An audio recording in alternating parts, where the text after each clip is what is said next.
Well, so once more, namaste, good morning, good afternoon, good evening. Warm greetings to all our dear sisters and brothers that as every Sunday join us today from India and all over the world. We thank you always for your beautiful presence in our meetings. And today we have a very, very special lecture, a very special event by Sister Swati Samantaray. She's going to talk to us on mysticism in Rabindra Tagore's works.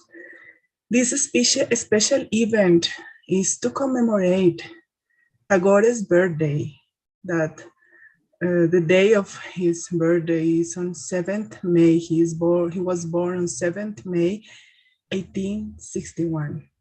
We in Pragya CS Studio always want to bring all of us together with meaningful subjects in this time. The literature and the mysticism, the art will be part of our meeting. In this opportunity, we are happy that even beyond the physical frontiers, we are able to be together to share this great lecture with this great speaker that we have today. But before I introduce our speaker, I will request all of you to get comfortable and mentally repeat with me the universal invocation. O hidden life, vibrant in every atom. O hidden light, shining in every creature. O hidden love, embracing all in oneness. May all who feel themselves as one with thee know they are therefore one with every other.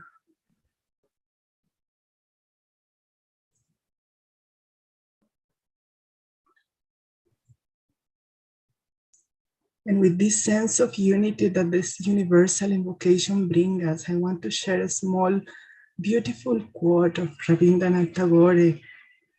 Our daily worship of God is not really the process of gradual acquisition of Him, but the daily process of surrendering ourselves, removing all obstacles to union, and extending our consciousness of Him in devotion and service, in goodness and in love.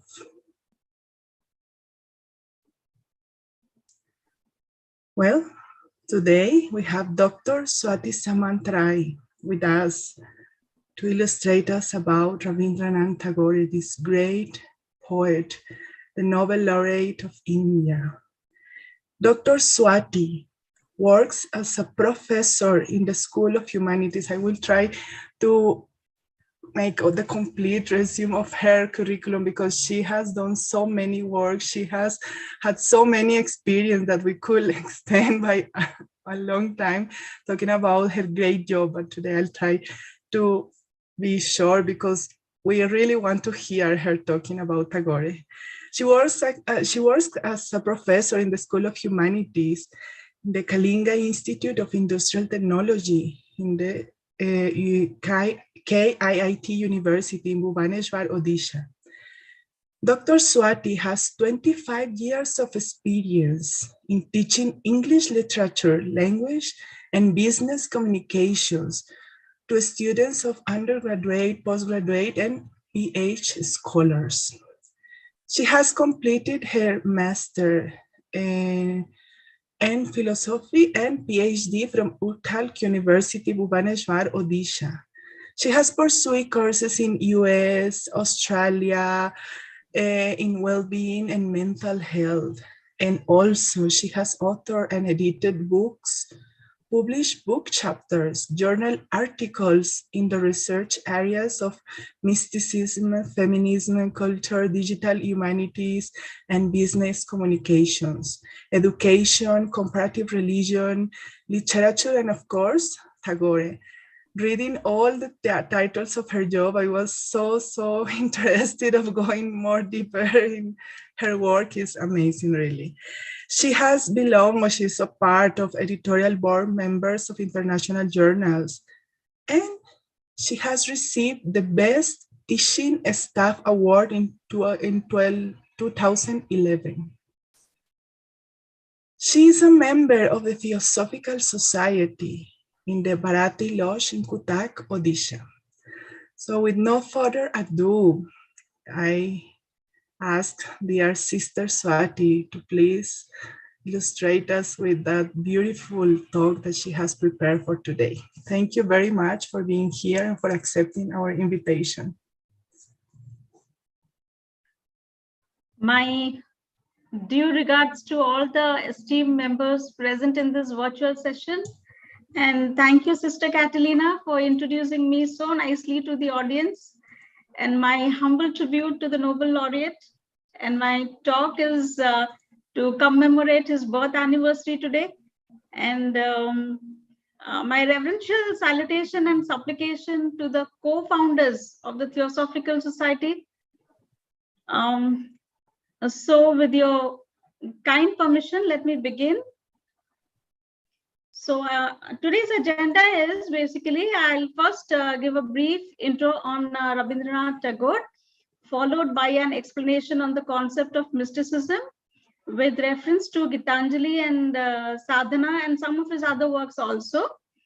I'll also speak about the influence of the bowls and about Rabindra Sangeet, Tagore's art, that is his paintings, which reveal his quest for the world beyond words, and Gurudev's philosophy on education, his humanistic philosophy, and finally about Theosophy and Tagore.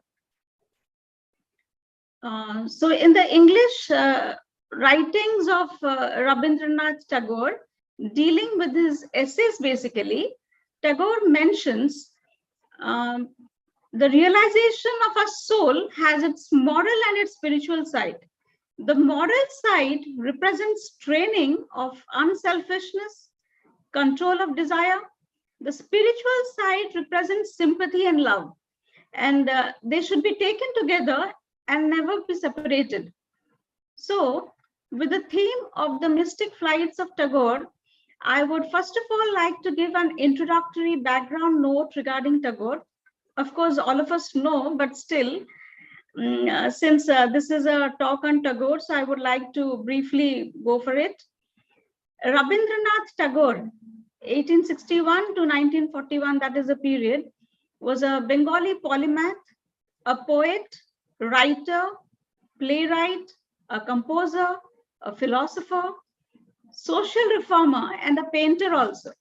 So he is the first non-European to win the Nobel Prize in Literature in 1913.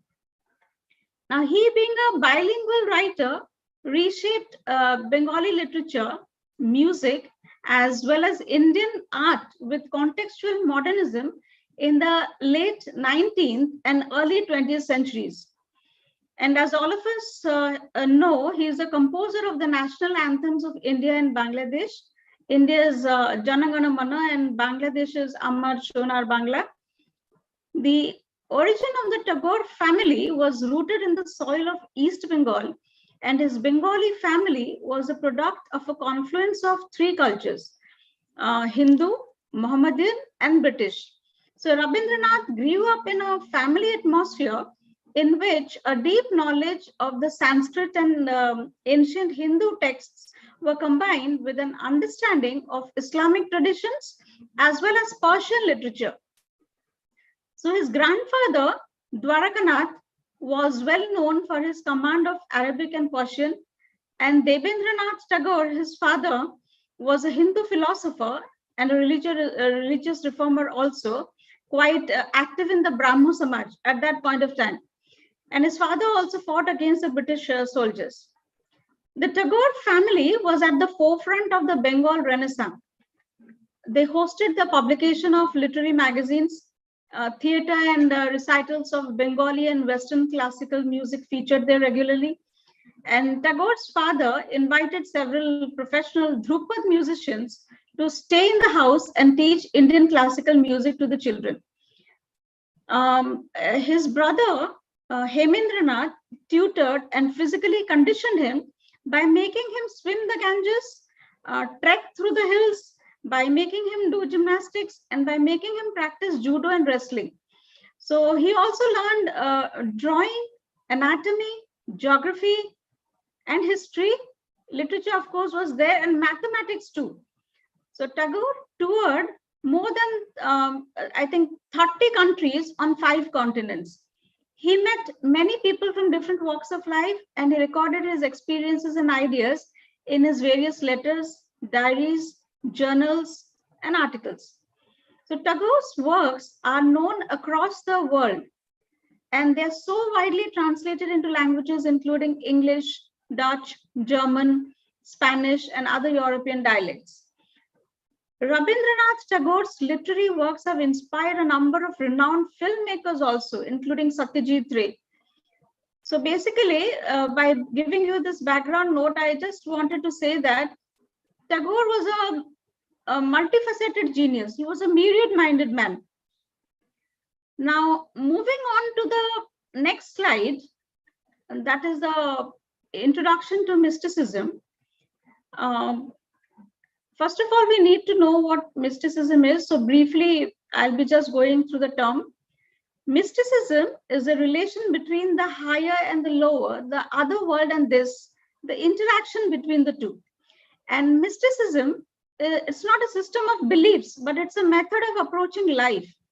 In Tagore's mystical works, there are some common characteristics like the longing for afar, reaching for the inaccessible, searching for the ideal heart's compassion, and the desire to know the unknown. So he is essentially a transcendentalist who integrates all the forces of mind into a unity and reconciles himself with the community and with the totality of experience as a spiritual system, and seeks ecstatic union with the divine, the absolute. So the path to that union is by and large developed by the purgation of desires, purification of the will, illumination of the mind, and unification of one's will or being with the divine. Tagore's spiritual vision is embodied in all his work, as I said, in his novels, plays, paintings, but especially in his poetry.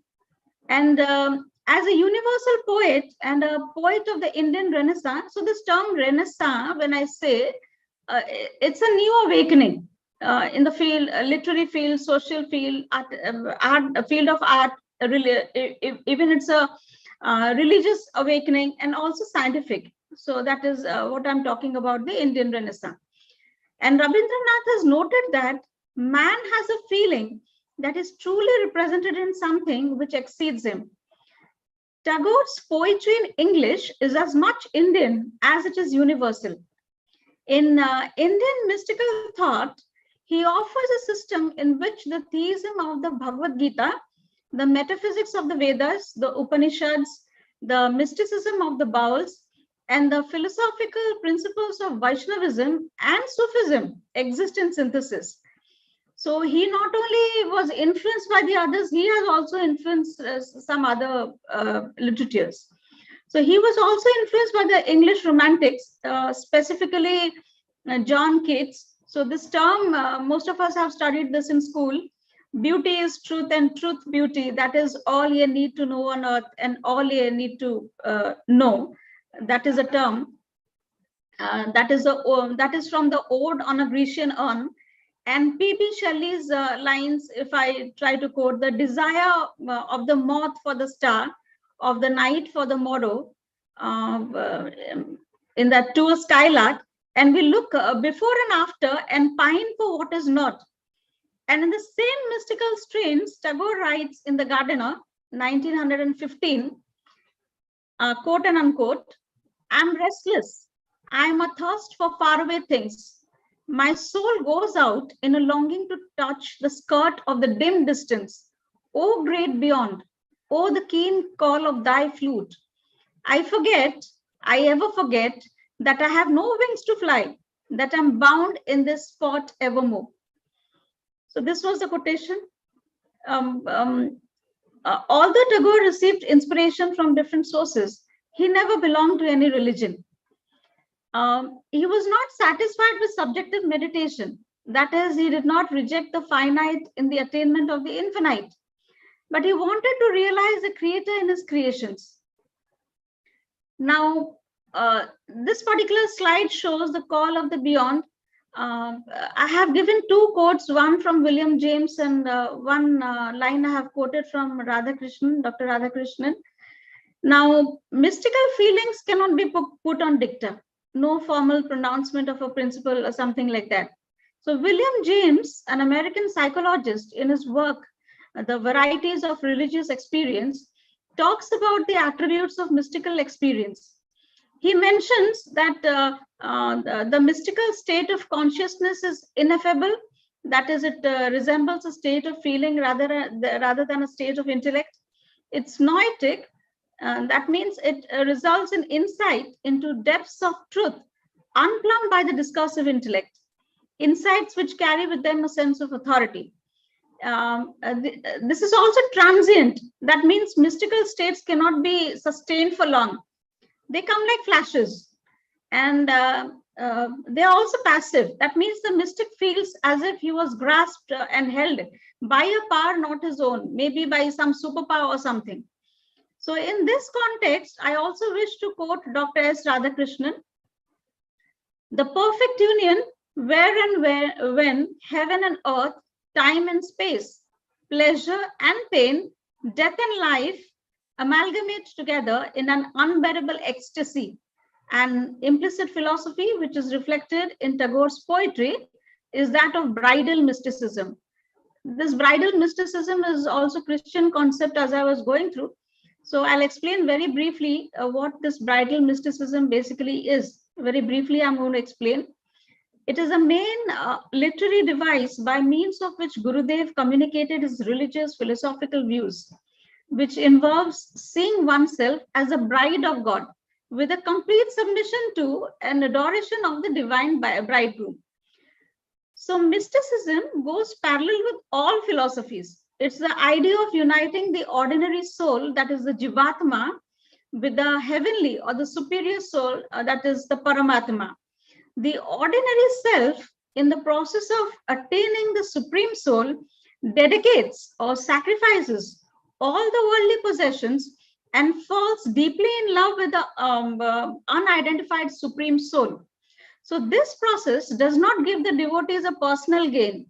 Rather, it gives them a way to strengthen the God-man relationship. So to experience the bridal mysticism, all souls are considered as female in relation to the Supreme Being, who is considered the only man, Purushottama. In other words, considering one soul as a lover or bride and the divine being as a beloved, one surrenders a false ego and then maintains this relationship to eternity. So in the next slide, we find, I'm going to explain some of the lines from Gitanjali. As we all know, Gitanjali gave Tagore a worldwide recognition. And the original Bengali collection of 156-57 poems was published on 14th August 1910. And the English Gitanjali or Song Offerings is a collection of 103 English poems of Tagore's own English translations of his Bengali poems. And Gitanjali is composed out of two terms. One is Geet and the other one is Anjali. So Geet means song and Anjali means offering. Thus the term song offerings. And all the songs in Tagore's Gitanjali are offerings of the poet at the feet of God, the divine master. For example, poem number 103 of Gitanjali, I would just like to quote, in one salutation to thee, my God, let all my senses spread out and touch this world at thy feet. Like a rain cloud of July, hung low with its burden of unshed showers, let all my mind bend down at thy door in one salutation to thee. Let all my songs gather together their diverse strains into a single current and flow to a sea of silence in one salutation to thee. Like a flock of homesick cranes flying night and day back to the mountain nests, let all my life take its voyage to this eternal home in one salutation to thee. Unquote. So, by the feeling of communion between the soul of the poet and the eternal soul, whom Tagore he calls by different names as the friend, the comrade, the lover, the lord, and master. So, Gitanjali represents the journey from finite to infinite. Like all mystics, Tagore was a firm believer in the essential unity of human beings and the external universe. And Tagore's perception of God, God means the absolute, takes multiple forms as the poem develops. Tagore finds the presence of God in the nature around him also. So he addresses God by admiring the beauty of nature, with which is the reflection of the presence of God himself. In song offerings, that is Gitanjali, the mystic poet presents the divine as a great affirmation, the fountain of energy, the source of life and death, and also the belief of the Vedantic doctrine, Tat Tvam Asi, thou art that, the expression of the relationship between the individual and the absolute. For him, love is the ultimate meaning of everything around us, but essentially, God love it is. In fact, his magnum opus Gitanjali is a dialogue between thee and me.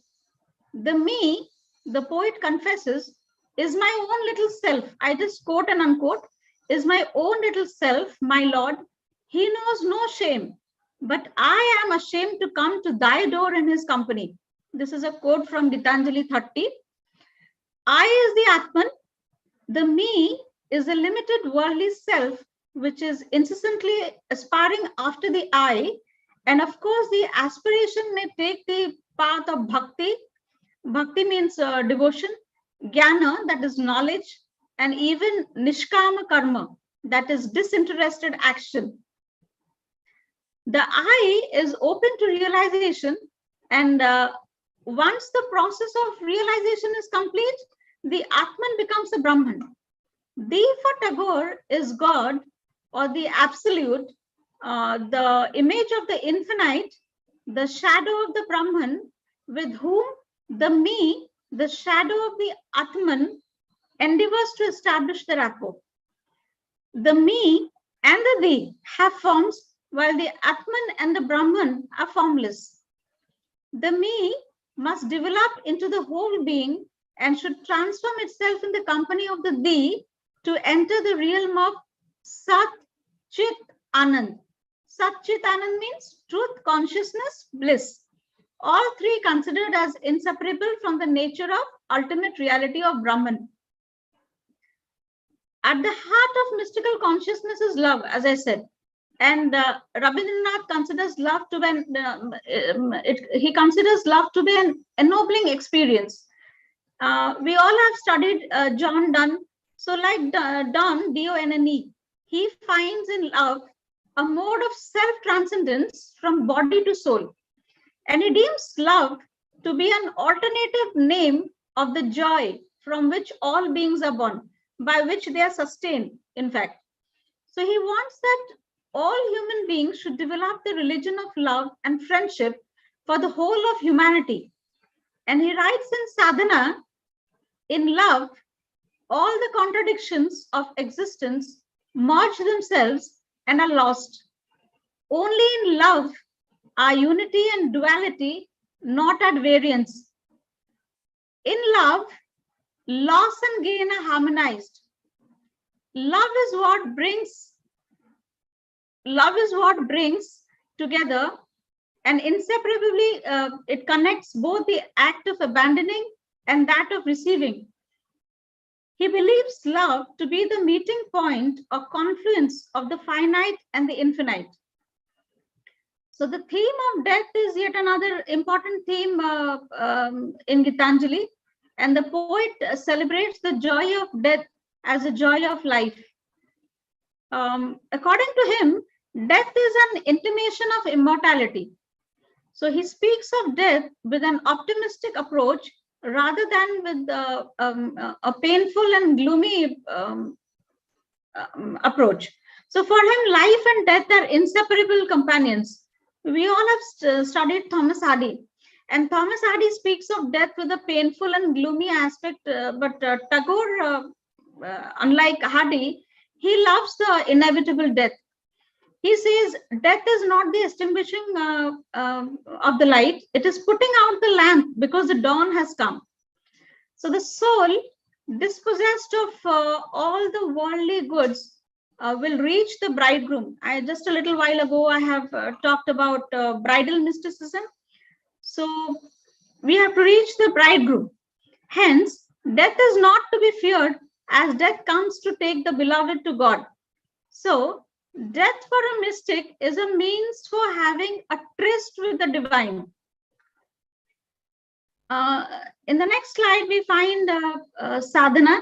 So sadhana, that was, I think, published in 1913, is a collection of discourses offered at various times and represents the purpose of human life.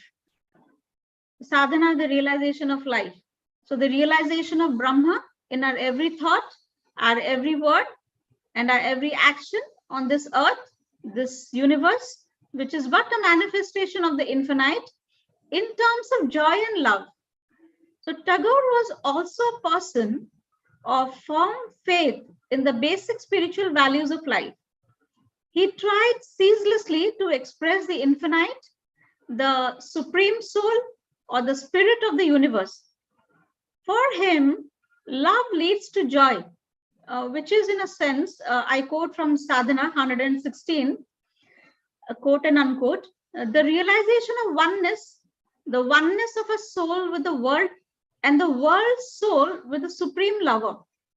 Sadhana means rigorous practice, and the subtitle of the book, being Realization of Life, clearly states the mission of Tagore, that the poet saint has been striving endlessly to realize his purpose in life in all its glory.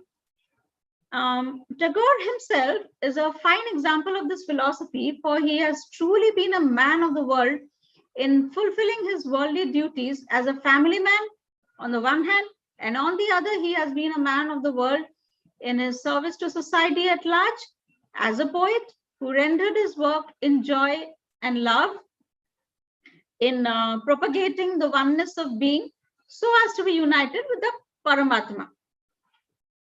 Tagore feels that humans being engaged in the practice of only mundane and selfish deeds have fenced themselves off from God. When we look at the world through a veil of our own desires, we make it small and narrow, and we fail to perceive truth. So he believes that by shedding egocentrism and being selfless, humans, by their good deeds and thoughts, can enter the domain of God. So happiness and sorrow, life and death are transient, and if born with detachment, the path of God remains unhindered.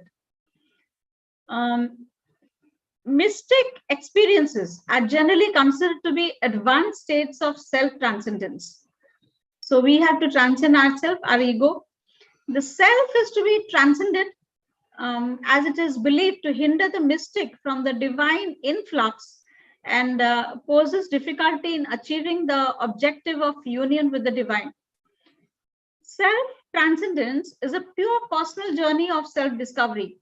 It is moving beyond the orbit of our ego into our soul. In his poems, as you can see on the slide, in his poems, he sings of the man-God relationship, which takes a number of forms. Friendship, that is sakhya, service, that is dasya, love, that is prema, and so on. So mysticism is another aspect of this relationship. He conceives of the divine nature of the finite souls who come in communion with God and have their own existence and individuality. Now, for Tagore, God is Satyam, Shivam, Sundaram. That is truth, goodness, beauty. Shivam is, I think, basically the value of goodness, that is ethics. And Satyam is the value of truth, that is logic. And Sundaram, the value of beauty, that is aesthetics. So he feels that there exists a personal relationship between God and humans. So we have, as I have quoted on the slide, love, music, and poetry are the means to come closer to God and thereby to remain in continuous communion with Him. Him is capital H, Him. So he seeks deliverance not through renunciation, but through the bonds of creation. And for Tagore, love, as I said, is essential to everything. Through the beauty of this universe, through the loveliness of our dear ones, it is ultimately God, the all-pervading one, who is ever drawing us to Himself. And he believes that love alone is the meeting point of the finite and infinite. So the quotation from Stray Birds 302, God kisses the finite in His love and man the infinite. And as I have told you already, for him, love leads to joy, which is in a sense the realization of oneness. So the poet's quest of the other, the infinite, is blended with his deep love of the earth and nature. And much of Tagore's religious inspiration comes from nature. So what brought joy and peace to Tagore was not it was not only the beauty of nature, but also the life in nature. Nature gives his poetry its ethereal beauty. And the poet is of the opinion that God gives Himself in the beauty of nature. And nature is conceived by him as spiritual, as the eternal consciousness gets expressed through it. And it's believed that humans and nature have an inner bond of kinship, and both are manifestations of the same reality, which is all permeating and all pervading. Therefore, the quotation, the same stream of life that runs through my veins night and day runs through the world and dances in rhythmic measures. This also is a quotation from Gitanjali 69. And Tagore believes that the fundamental principle of life is not an abstract principle as science might believe. It's a creative principle out of which everything has taken and has been taking its rise. And Tagore's cry for the afar is simply not a romantic longing. Rather, it's the craving of the inner self to reach the higher state, the one, capital O, the one, which every living soul should strive for, in fact, must strive for and aspire after. Now, before I speak about the connection between Tagore and the Bowls in this slide, I must make a mention about Lalan Shah Fakir.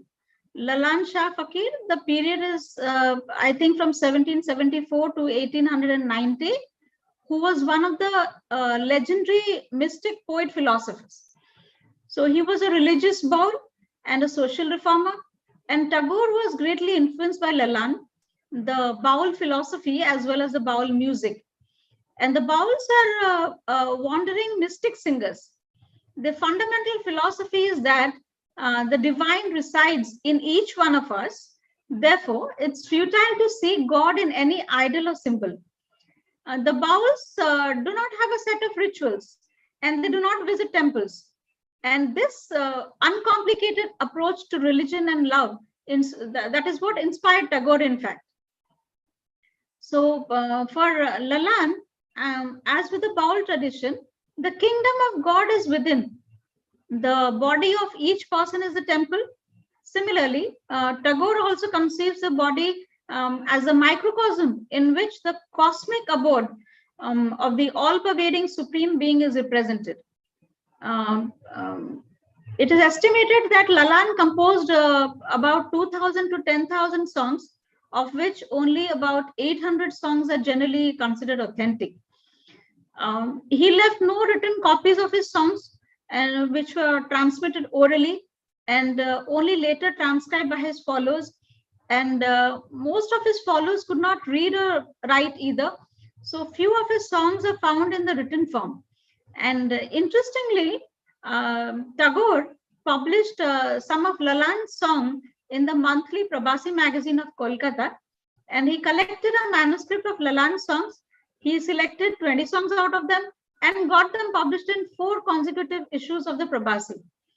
And in his Hibbert lecture, A Religion of Man, that was in 1930, in his lecture on an Indian religion delivered in France, and in the preface of Haramani, The Lost Jewel, that is 1931, he dedicated, this was dedicated for publishing the folk songs collected from rural areas.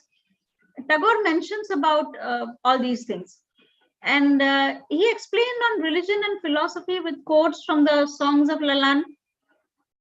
And in 1922, Tagore published his book Creative Unity, in which he mentions about the Baul songs and philosophy also. He says in My Reminiscences or Jivan Smriti, or may say in English, we can convert that to memory pictures. He has mentioned about this music, Baul music. He says, music which reigns supreme in the region of the inexplicable. These mystical states cannot be explained using proper words. So we have symbols, we have images, we have music to explain all these things related to mysticism. Now coming to Rabindra Sangeet, Rabindra Sangeet, they cover topics from humanism, psychology, modernism, romance, yarning, nostalgia, reflection, all possible topics. And one example of this is Ekla Chalore, a Bengali patriotic song written by Tagore in 1905. Jodi tor dak shune keu na ashe tobe Ekla Chalore. One of Gandhi's favorite songs was Ekla Chalore, a Bengali hymn translated as Walk Alone. And Tagore believed that India could be a unifier and synthesizer for the East and the West to a common enrichment of humanity. And now moving on to the next slide, we find the paintings by Tagore. The quote that you all see is a quotation of Tagore from his essays in Personality. And Tagore began painting at the age of 63, and he called his art an affair in the old age, quote unquote, an affair in the old age. In the last 17 years of his life, he created more than 2,500 artworks. Most of these can be found in the National Gallery of Modern Art, Delhi, and also at Vishwabharati University, Shantiniketan. And in Tagore's art, imagination played a greater role than skill. Imagination, which is more vital for art than the generalizing reason. And Tagore, as a romantic, believes that true romanticism lies in the imaginative venture into the unplumbed depths of the soul. The approach of infinitude suggests the imagination. And for Tagore, art reveals a human being's elevated consciousness, the meeting point of the finite and the infinite. The artist renounces himself to become one with the everlasting, capitally everlasting, and the resultant joy of love that he experiences is the source of his creative impulses. Tagore points out that beauty forms a kind of bridge between matter and spirit. And art, by embodying beauty, brings matter and spirit close to each other. And he explains, I just quote and unquote, as soon as material objects are seen as beautiful, they cease to be material. Spirit permeates matter, while matter in turn is vivified by the spirit. And this leads to joy. So art makes humans free from the web of self-interest. So that was the intimacy between Tagore's art and mysticism. All his works held that particular mystical potential. He expressed what he felt through the various mediums. And as we all know, when someone pursues any art, he's so engrossed in it that he gets detached from the surrounding world. So that is like being spiritual, concentrating on our inner world. Now, moving on to the next slide, Yatra Vishwa Bhavati Ek Needam. So, where the whole world is forming, is taken as a single nest. So this is all about education. So the profound social and cultural involvement of his family, as I have already given a background note, it played a strong role in the formulation of Rabindranath's educational priorities. And Rabindranath has understood that the educational system the British had enforced on India was meant, I'm talking about this period, so therefore I'm mentioning about the British. So this was meant only to train people to work as clerks in the offices. So he pleaded for an education system in India independent of this colonial British control. And this idea of Rabindranath gave birth to Shantiniketan, the Abode of Peace, an ashrama-style educational institution in which he provided education based on the principle of freedom, natural trust, cooperation, as well as joy. So he loved his nation and he wanted to improve its conditions. His patriotism, his nationalism, in fact, they lead to internationalism. And he regarded the world as one. Yatra Vishwam Bhavati Ek Needam. In Tagore's philosophy of education, the aesthetic development of the senses was as important as the intellectual. He did not like the book-centered education. By book-centered education, I mean the type of rote learning. He wanted learners to know about handicrafts. They should learn pottery, carpentry, handloom weaving, and the like. And Rabindranath, through his numerous novels and short stories, emphasized women education, which has paved the way for this woman emancipation. Say, for example, Chokhir Bali, which explores the life of Binodini, a widow. Chaturanga focuses on existentialism, morality, and religion also. Charulata is all about existentialism and love. So Gurudev recommended that education should be provided in the company of nature, which will strengthen the ties between humans and nature. Both humans and nature are the creations of one and the same God, the Absolute. So he considered nature as a powerful agency for the moral and spiritual development of a child, exerting a very healthy influence upon the heart, mind, and body of the child. And education for him is a vehicle of social reform. In this slide, we can see where the mind is without fear, into that heaven of freedom, my Father, let my country awake, is just like a hymn for all humankind. And the poet reflects the utmost faith of the poet in God, of course, to whom he pleads to guide his countrymen. So Tagore wrote this poem during the time in India, as I said just now, when India was under the British rule, and people were eagerly waiting to get the freedom. And so pray to the Almighty. And Tagore calls forth an India free from British rule, and beyond that, a divine freedom.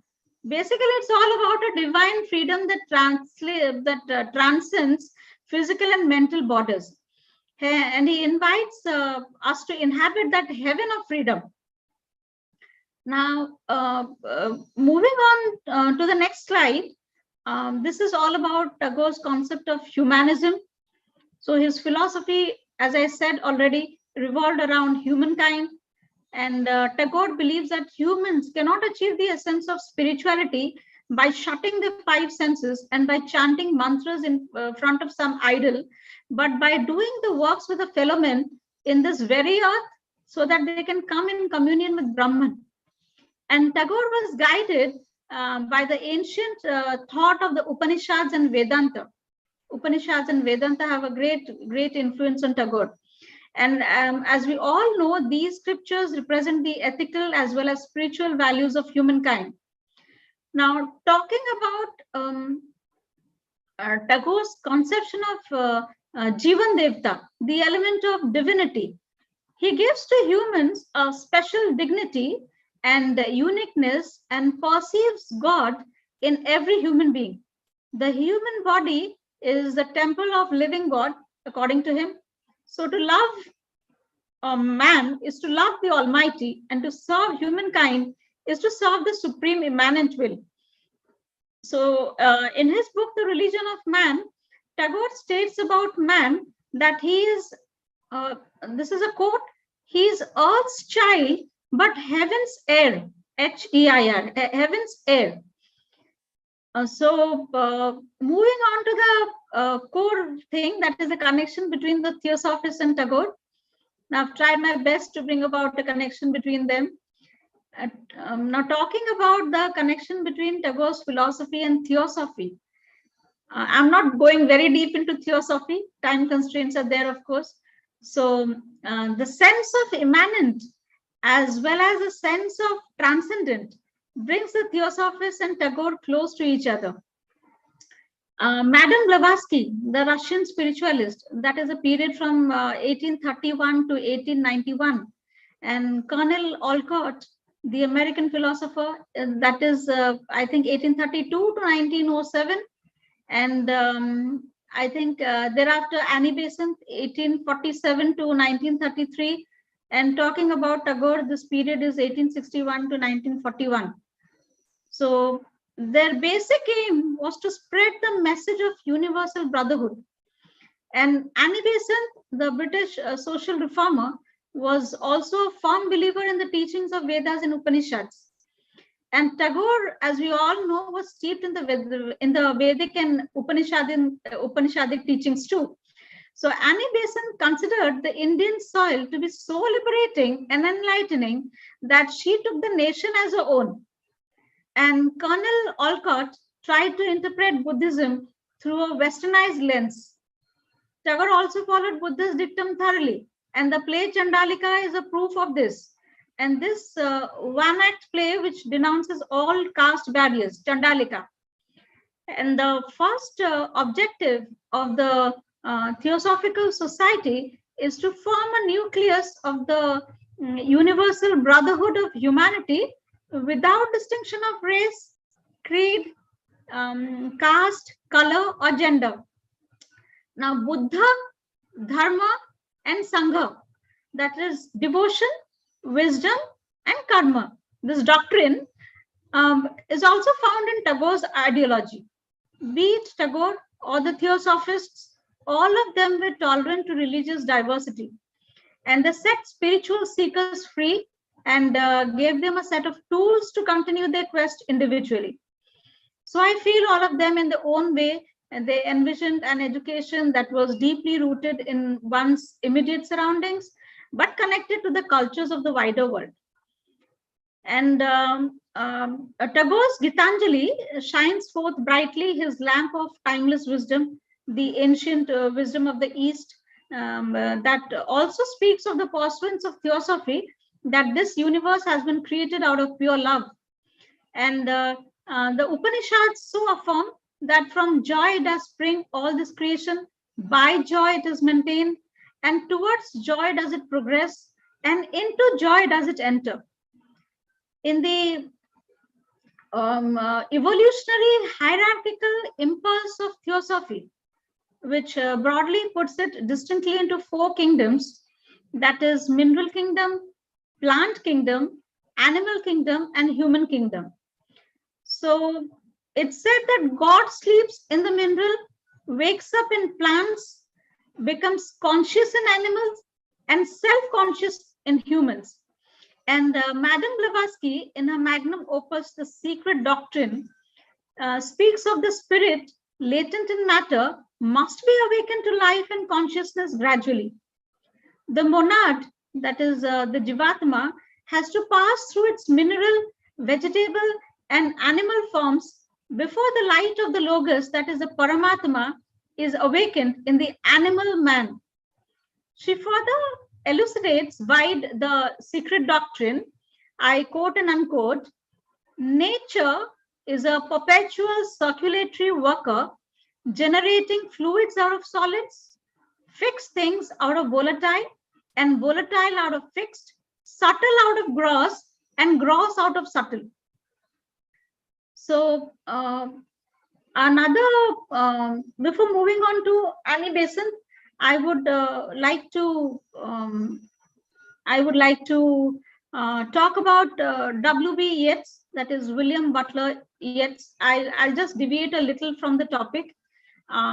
William Butler Yeats, that is a period, I think it was 1865 to 1939.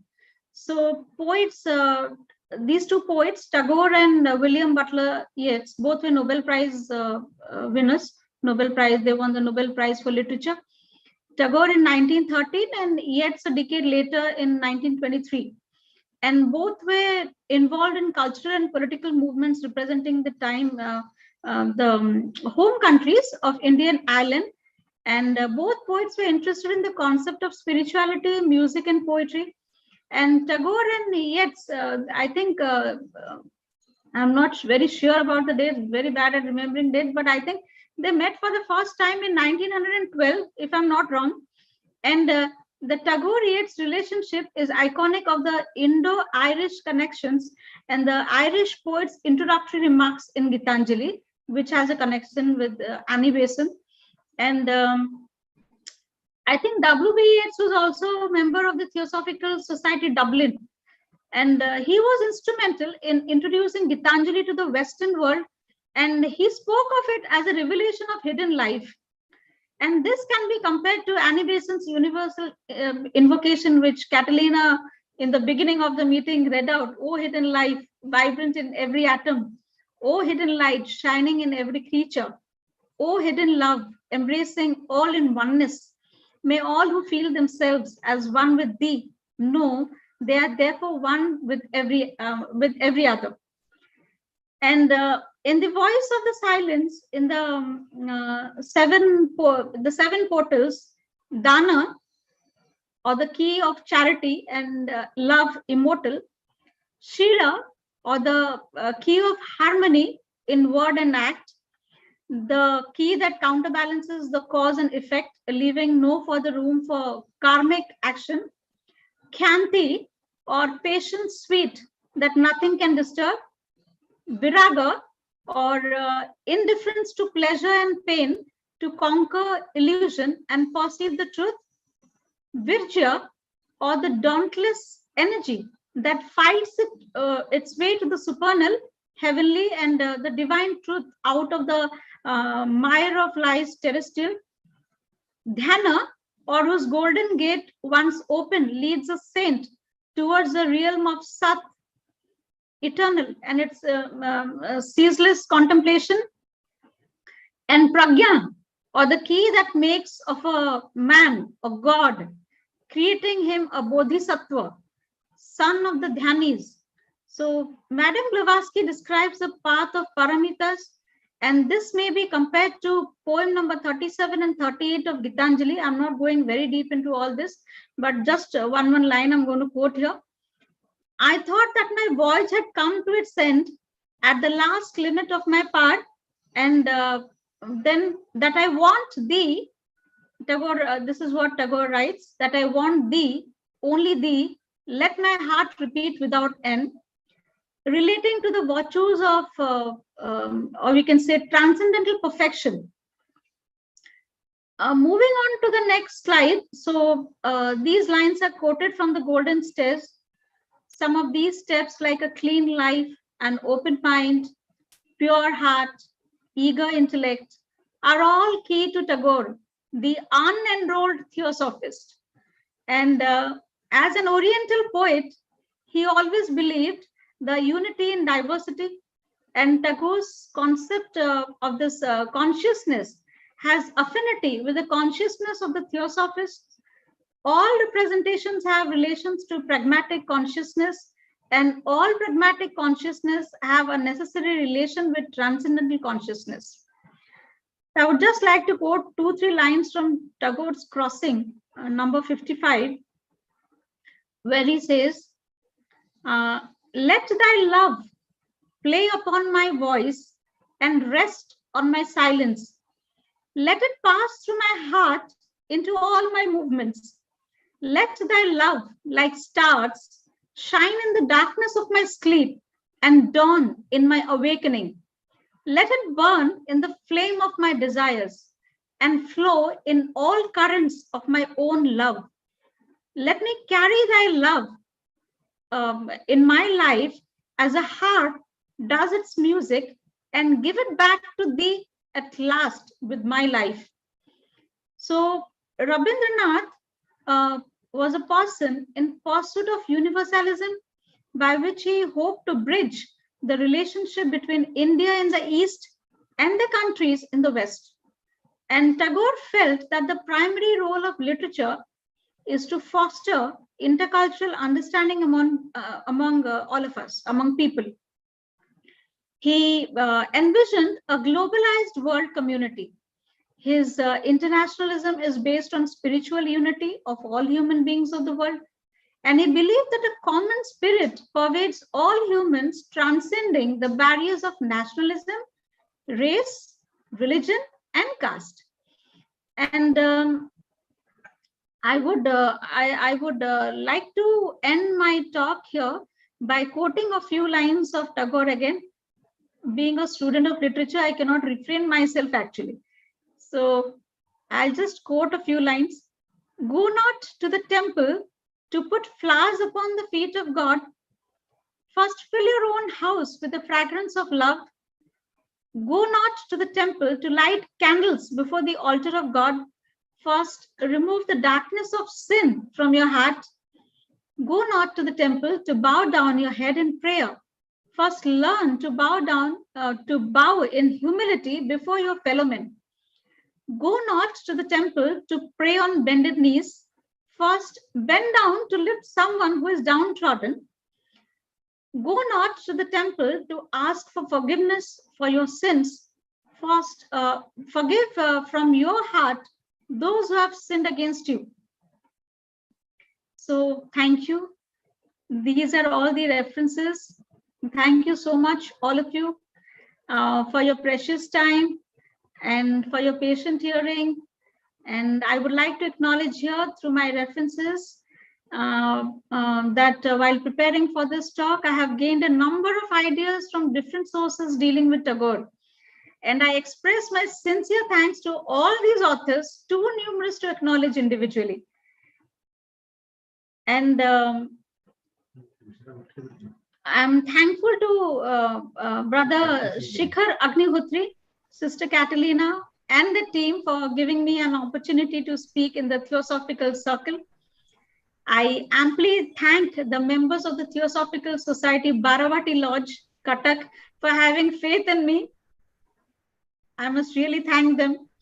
And I'm keenly conscious of the great debt I owe to the esteemed members of the Utkal Federation, Bhubaneswar, and all the other respected members of the Indian section, as well as the International Theosophical Society, for the encouragement which have been invaluable to me. And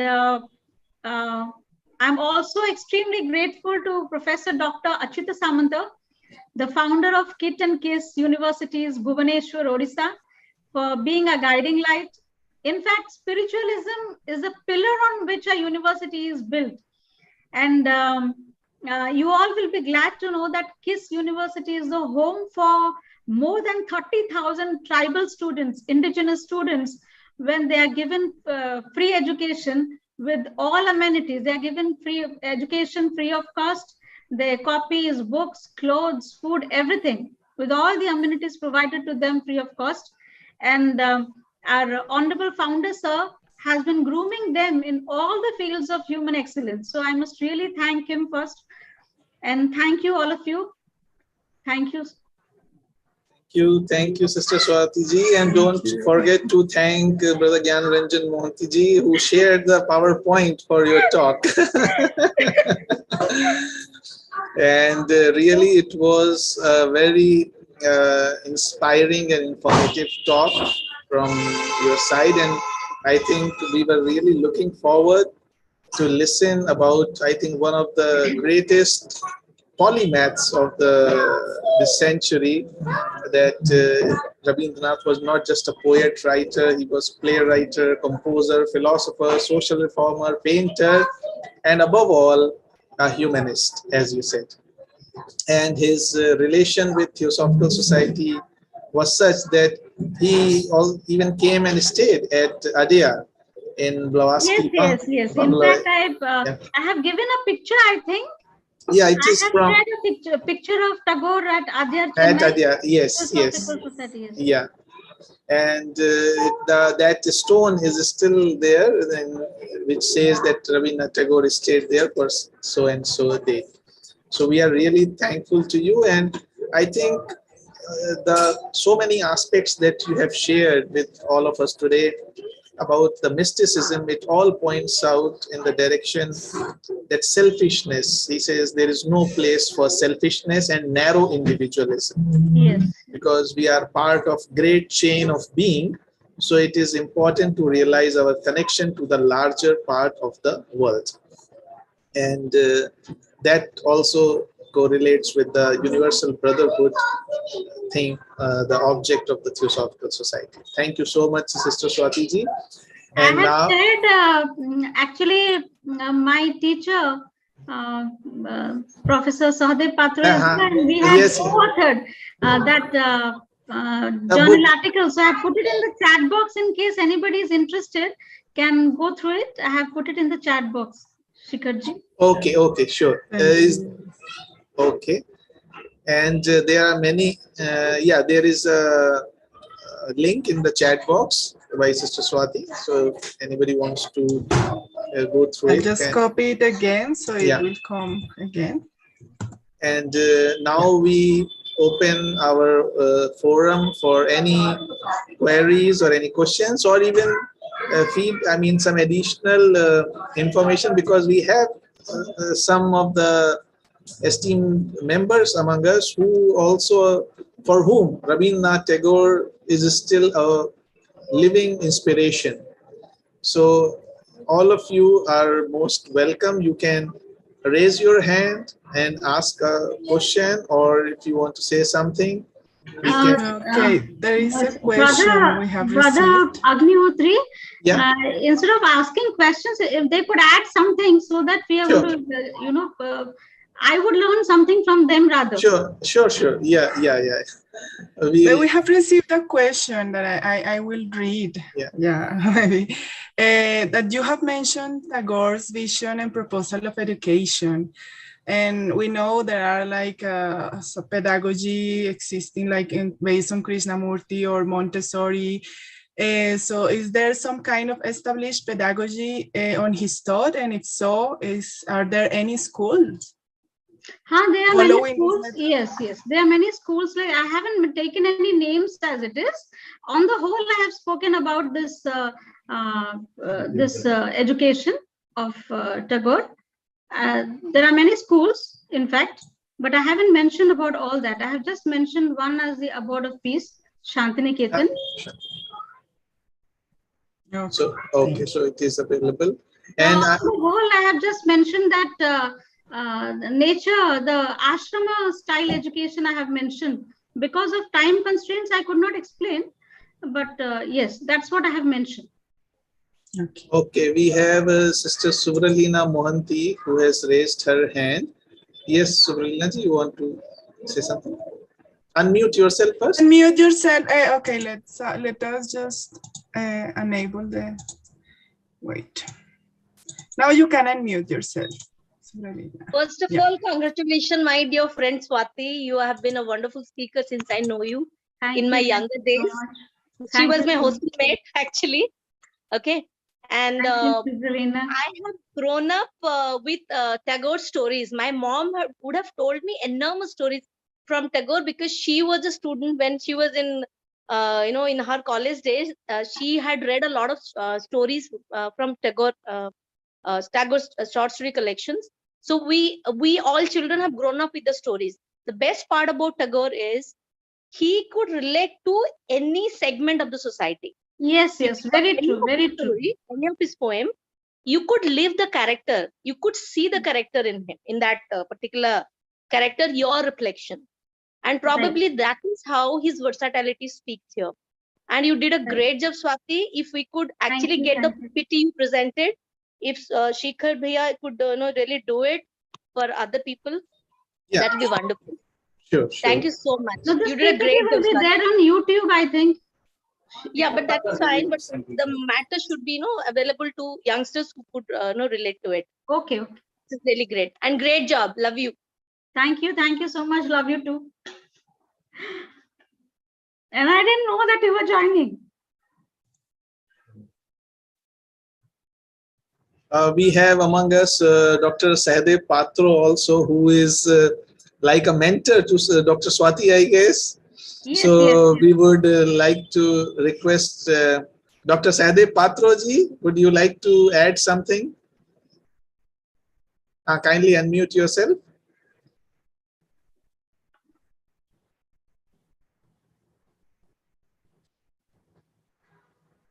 No, we cannot hear. Yes, we can hear you now. Samantaray, Swati Samantaray, told at length and in depth all about and all in Tagore's poetry. So I don't think anything to add except maybe a little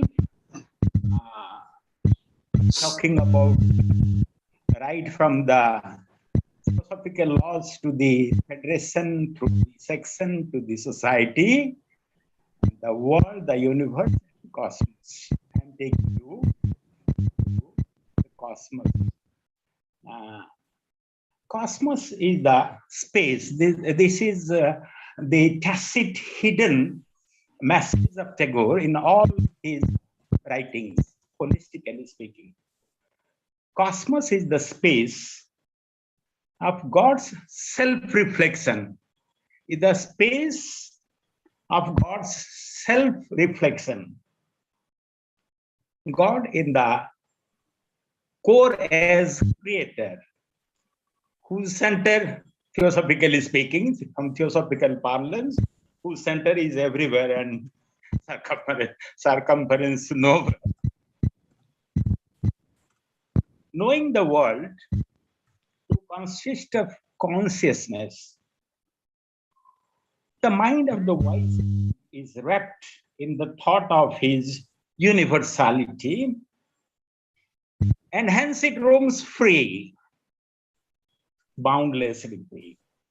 Seeing the cosmos, the space, and the ecosphere. Dr. Samantaray, one of the essays published in Tramstel, I hope, a French magazine, was Eco-Mysticism in the writings of Tagore, if I am correct. Eco-Mysticism. So I refer to it. Seeing the cosmos, the space, and the ecosphere in his own consciousness. The ecosphere and the spiritual sphere as parallel, not as contrast. The ecosphere and the spiritual sphere fuse into one whole in his consciousness. The ecosphere and spiritual sphere fuse into one in Tagore's consciousness. Humans need to be cognizant beings, cognize. And then we go on to metacognize. I have been higher cognition. Higher cognition is to listen to your own talk, your own speech. So in the classroom, I say, in a classroom of 144 students, I say there are 145 listeners. That is, me as a teacher is also a listener to what I talk about in the classroom. That is a sense of, that is the best sense of metacognition. Watch your own deeds, what you are doing, whether you are doing it the right way or the wrong way. Then listen to your own words. So this metacognition. So humans need to be cognizant beings in order to be aware that all of creation is on the voyage, on a journey to God. The ultimate reality is Brahman, being Brahman, and that the absolute has no meaning at all. The finite gives it meaning. The finite gives it meaning. The infinite expresses itself through the finite. He has already explained it, I think, repeatedly twice. Nothing much to speak already. If I go on speaking, it will be endless. Thank you. Thank you, Dr. Patro. Thank you very much, Dr. Patro. For everyone's my definition of theosophy. Anytime I think I define theosophy in many more ways, in a better way tomorrow than what did I today. The study of theosophy, what does it help? How does it help? The study of theosophy refines our emotions, that is our astral body, sharpens our intellect, broadens our outlook, and definitely widens our vision. Thank you. Thank you, Sikar. Thank you very much, Dr. Dr. Patro. Patro. Thank you. We have received so many beautiful comments thanking you for all your wisdom, all your sharing. There is a comment and question by Arunima G. She says, thank you, Sister Swati, for your beautiful explanation. Please throw some light on Tagore's pantheism and Brahma Samaj influence on him. Okay, Sister Catalina, definitely I'll take care of this, and maybe next time I'll be doing it on his pantheism. And this time I have already spoken about Tagore's pantheism a little bit. Next time maybe I'll expand on this Brahma Samaj and pantheism. Definitely. Thank you. Thank you. Thank you, Dr. Swati. And now we are coming to the close of this session. And I would like to, if there is no more comments or questions, I would like to just read one last comment before we proceed to the announcements and the prayers by Sister Sharnaz. She says, I would like to add one lovely sentence of Tagore, which I had read when I was very small, and it really had a great effect on my life. And the sentence was, it's hateful to hate. So I think, and it's very loving to love. It's very loving thing to love. So I think on that note, we will we have come to the close of this session. And before going to the prayers and the announcements, I would like to extend the heartfelt gratitude on behalf of the Pragya CS studio to Dr. Swati. Thank you for her wonderful presentations, and in the memory of Dr. Rabindra Tagore. And we extend our heartfelt gratitude to all our delegates, brothers and sisters who joined us today and made this session vital with their comments and with their questions. And now, before proceeding to the closing prayers, I would request Katrina to show the announcements of the coming events. So, as you can see, the TS Triveni Tuesday meeting, which happens on every Tuesday, 6:30 p.m. Indian time, will be on 3rd May And also on 10th May, it is a continuation, and this time it is a special event celebrating, remembering Jiddu Krishnamurti on his birthday, that is 11th May. So T.S. Triveni Tuesday Meet, which is a combined meeting of 3 lodges, Reva, Rohit and Jyoti lodges. It is from 6:30 to 8 p.m. And the subject taken is the book A Jewel on a Silver Platter, written by Professor P. Krishna, who has lived with J. Krishnamurti and he has shared his experiences in his book. And it will be shared in Gujarati and Hindi and of course English. And the other speakers will be Sister Rajeshwari Dave, Sister Ranjan Vaidya and Brother Harshad Daveji in Gujarati, Hindi and English. So this will be the meeting of T.S. Triveni on Tuesday, coming Tuesday. And the next event of Pragya CS Studio will be, next slide please.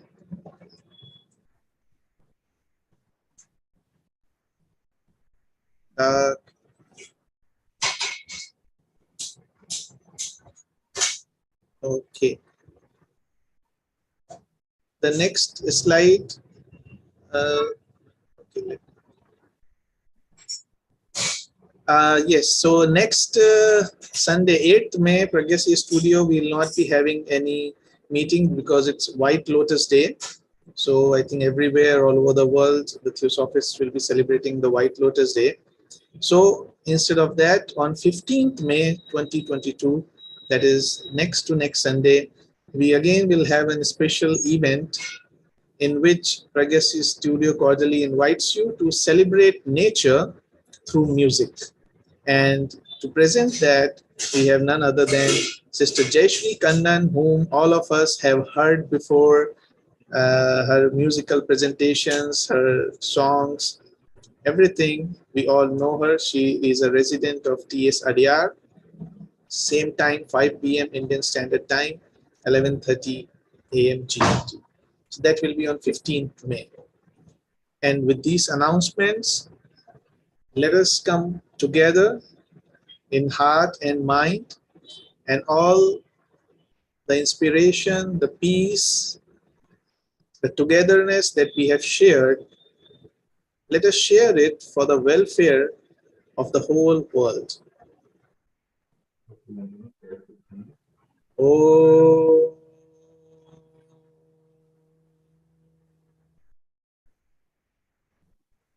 Sarve bhavantu sukhinah, sarve santu niramaya, sarve bhadrani pashyantu, ma kaschid dukha bhag bhave.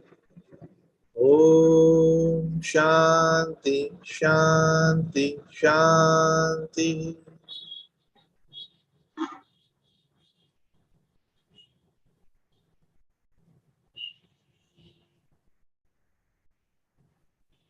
Thank you once again, everyone, for today's session, attending today's session and being an active part of it. And looking forward to see you all again on 15th. And if you want to say your wishes, you can unmute yourself and convey your wishes to Sister Dr. Swati directly. And then we will be ending the meeting soon.